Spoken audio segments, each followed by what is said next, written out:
how long is this battery going to last, and when am I going to need to replace it? Let me explain this a bit further. But heat, on the other hand, heat, yes, does degrade a battery pack faster. So is an electric car a good idea in a country as sunny and hot as Malta? Well,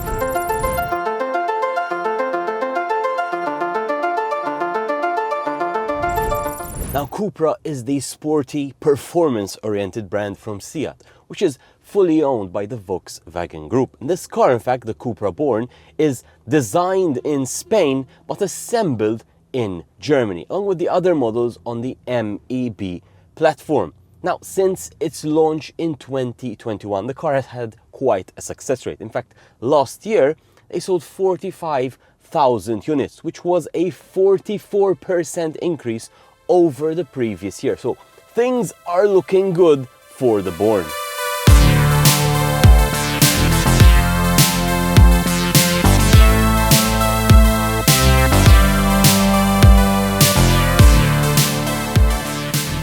So of course, with the car, it all starts from the underlying platform. Now, this is a full electric platform, the VW Group designed modular electric drive matrix, or the MEB platform.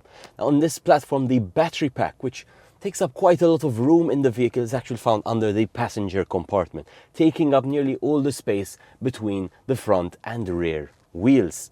Now, the motor is actually placed in the rear by standard. And even though there are variants of the MEB platform with dual motors, for this, the Cupra Born, they're sticking to a single motor design. As I said, that motor is in the rear. That gives the car a better 50-50% weight distribution between the front and back, which you really feel when you're driving. But more about the driving feel in my driving video coming up next on the channel. A bit more about this platform is actually used by many cars, right? So we've got the Audi Q4 e-tron using this platform. We've got the Skoda Enyaq using this platform. Ford Explorer, as well as all the cars from the VW group, basically the Volkswagen ID3, 4, 5, 6, 7, and even the ID Bus. So there's a lot of cars making use of this VW designed electric platform, which is a reassuring thing, right? Because it means that they're sharing the knowledge between all these models, and then they're pushing any updates necessary which help improve the platform as it goes. So as I said, that electric motor is found in the rear of the vehicle. So just for comparison's sake, if you're still driving a gas car, have a look at your dashboard. Have a look in particular at the revolution, the rev meter, right? And check out the maximum number you have there, because this electric motor in this car spins at an eye-watering 16,000 revolutions per minute. Now, obviously, that's even too fast for the wheels, right? So that goes into what we call a speed reducer, a sort of gearbox with actually just one gear. So it reduces the speed to a more reasonable speed, which can then go to the wheels. Now, the motor is a permanent magnet, brushless electric motor. Now, I like that it is brushless. That means this motor is maintenance free, because you're not going to need to change any brushes in the future, and electric motors are known to last a very long time. Now, the motor in this vehicle, again designed by VW, is the APP 310 model, and Cupra actually have just announced an upcoming upgrade to this car, right? The VZ model, or the Veloz, short for speedy, essentially. And although I haven't found it confirmed, based on the specs they released for that model, I believe they're putting in the APP 550 electric motor, which is an even more powerful electric motor, into that variant of the vehicle. Now, they're able to achieve this very high RPM through a technique called the hairpin winding technique. Basically, what this means is that in the way they're winding the copper inside that electric motor, they're able to shove and create a more dense copper winding inside the motor. And that's what leads to this very high RPM. So let's talk charging. I know, coming from an internal combustion car, there's so many numbers and kilowatts and ratings and AC and DC, so many acronyms, right, that you can get a bit confused. So let me explain a bit the charging situation here.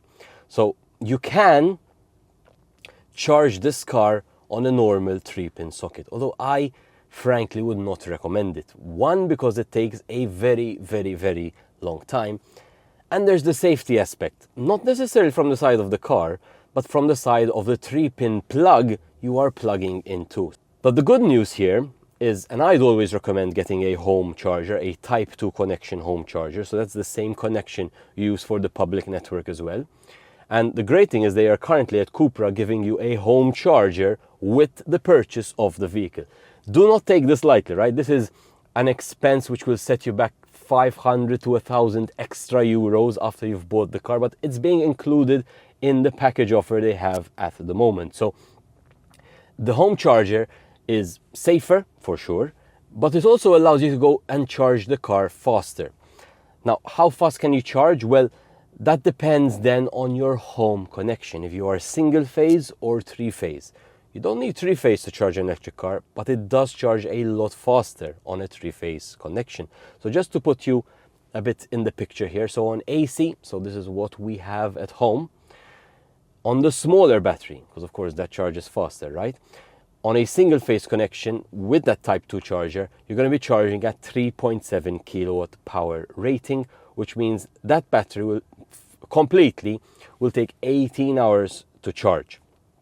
If you're able to get 7.4 kilowatts out of that charger, now this depends a bit on your home situation, right, and how much appliances you have connected as well, but also on single phase, then you drop your charging time to just 9 hours.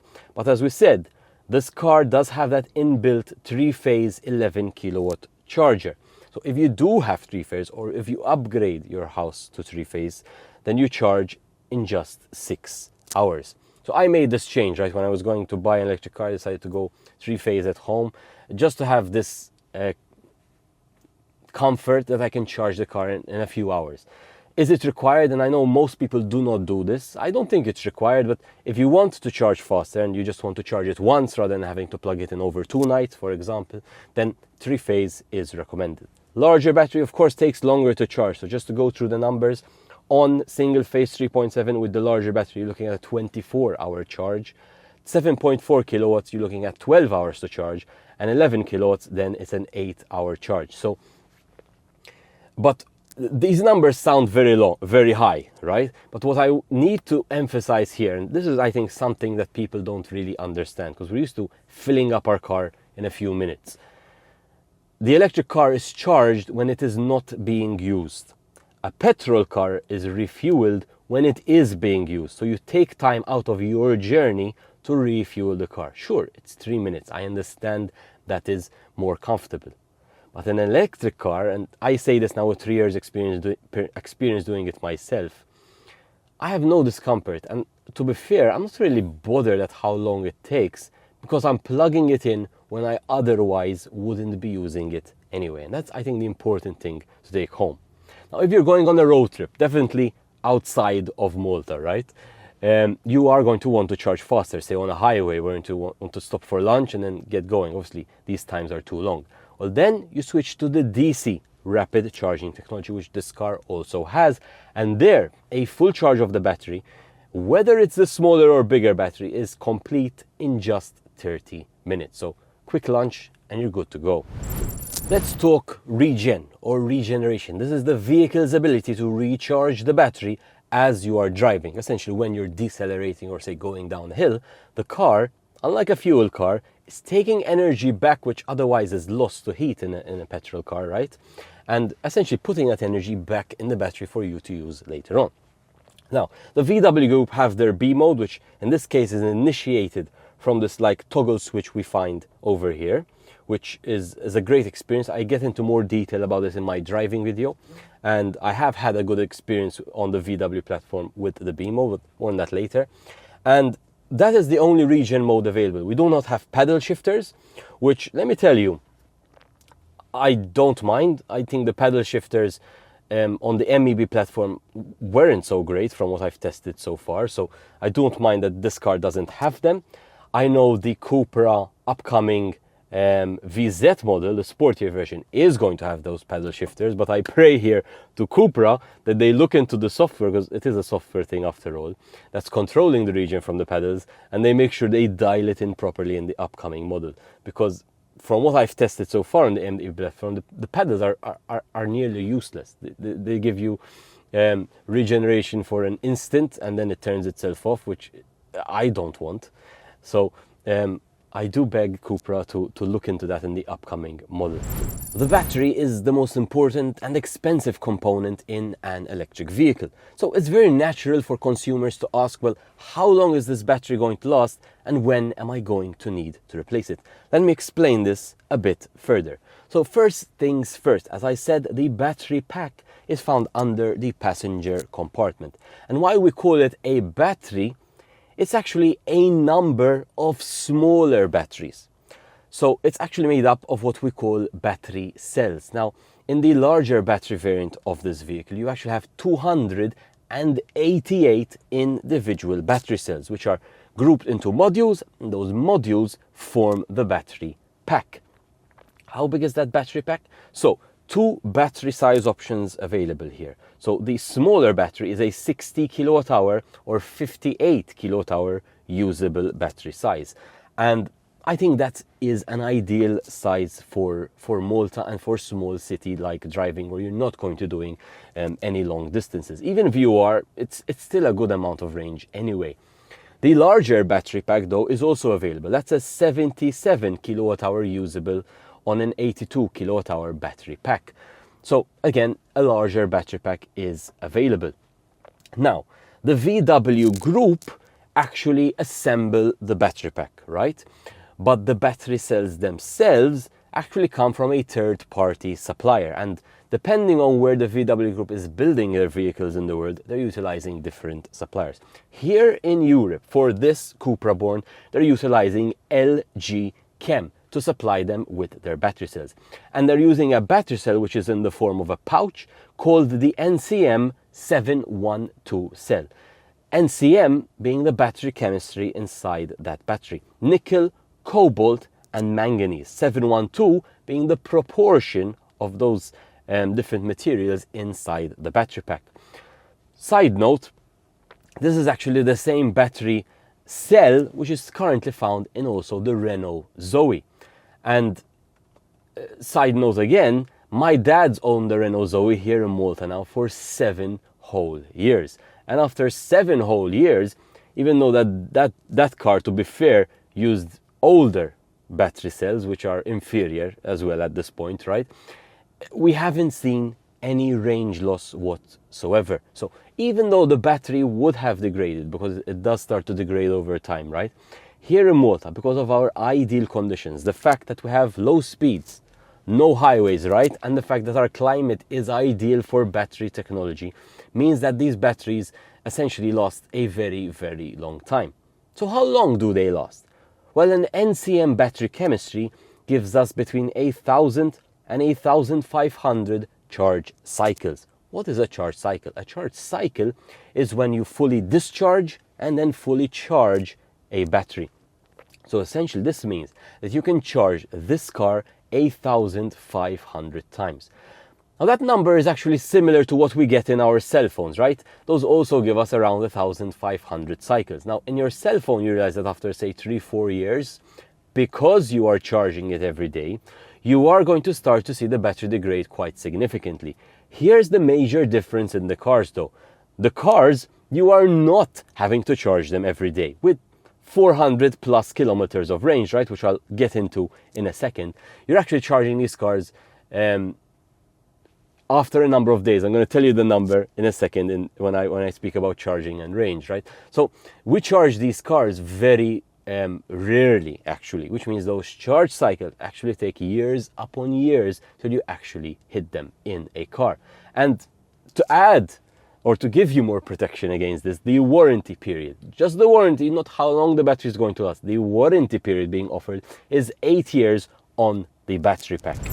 Now, going back to LG Chem, the battery supplier of this car, another important thing worth mentioning, because actually when I bought my car, I actually did look up the battery supplier and I did go look at their website. I found one very important thing here when I'm looking up LG Chem. This battery does have cobalt inside it. And there have been reports of cobalt mines being exploited in the Democratic Republic of Congo, right, by child slavery, essentially. And what's great to see, and it is a consideration, I think, for me as a buyer, is that on the website they have presented their entire supply chain of when it goes from the mine and every other step till it reaches the LG factory and then onto the VW factory, right? And they have provided an audit with the list of auditors of everybody who's checked essentially their steps to make sure no child labor is going into the construction of these vehicles. So I think that is a very reassuring thing if we're moving in this direction. So let's talk about the battery cooling technology. I feel people don't understand this and don't give it enough importance. So we said what degrades a lithium-ion battery pack are charge cycles, but another factor that degrades the battery pack is heat. So you tell me, Luke, in a country as hot as Malta, with 300 days of sunshine, is an electric car really a good idea? Well, this car has a liquid-cooled battery system, which essentially means there's a cooling plate under the battery pack, right under the modules, which is circulating a liquid which regulates the temperature of the battery pack. Therefore, the battery pack is not able to get extraordinarily hot or extraordinarily cold because it's cooling and heating. Yes, in Malta we do get our 40-degree summer peaks, and in winter it goes down to 10 degrees Celsius. But for most of the time, for most of the year, we're sitting and hovering close to that 25 degrees Celsius. I'm trying to see and find the temperature today. So today I'm getting a readout of 19 degrees here, early March at the filming of this video, 19 degrees battery temperature. So we are very close to the ideal temperature required for that battery pack. So in this case, the battery cooling may not even need to turn on, right? Because while it's being used, it's going to get a bit hot anyways. So we are always very close to that ideal temperature. But for when it gets very hot, then the cooling comes in place. And when it gets cold, the cooling can come in to heat the battery pack, essentially. So the range is measured based on something called the WLTP. This is a test cycle which checks the range of the vehicle. Now, of course, there's two battery size options here, so that's going to vary between them. So the smaller battery will get you a WLTP range of 427 kilometers. And the bigger battery gets you a range of 550 kilometers. Now, these ratings are based on test energy low. And here in Malta, we do have low energy being used. Why? Because we have no highways for high speed.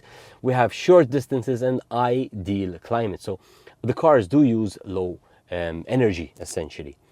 But is this realistic in the real world? Well, in my driving video, I take the car out, I drive it a while, I check the efficiency, and because we know the size of the battery, we can backtrack, and I will know that, hey, on a full charge here in Malta, this will give you so much range. Now, if you're watching, say, a UK review, they generally tell you, this is the range, but this is the real world driving range you can expect. Here in Malta, things are different because the climate is different, and the car does perform a lot better in a warmer climate such as Malta. So we often reach or even exceed WLTP here in Malta. So that's one thing to keep in mind. Now, 427 kilometers of range on the smaller battery pack, which I think is a very good size that we have here for Malta. This means the average driver, and by average I mean driving 7,000 kilometers per year, which is a number I get from the National Statistics Office, right? I'm not making it up. Which, with this car, has to charge this vehicle just 16 times per year. This means you're charging this car once every 3 weeks plus, right? So if you think that this is an inconvenience, think again. Guys, that just about sums up the tech inside the Cupra Born. But what's more exciting, what I'm excited for now, is the driving video, where I tell you about the interior, the exterior design, and of course, how this car feels on the road. This is a sporty electric hatchback off the road. So I'm pretty excited. If you're excited too, make sure you're subscribed with that notification bell, because that video is coming up next on the channel. I'd like to thank Continental Cars and Cupra Malta for their support with today's video. If you want to support the channel, you can subscribe, you can join as a YouTube member, and you can also purchase the merch. But as always, I hope me and the Cupra Born have convinced you that the future is electric.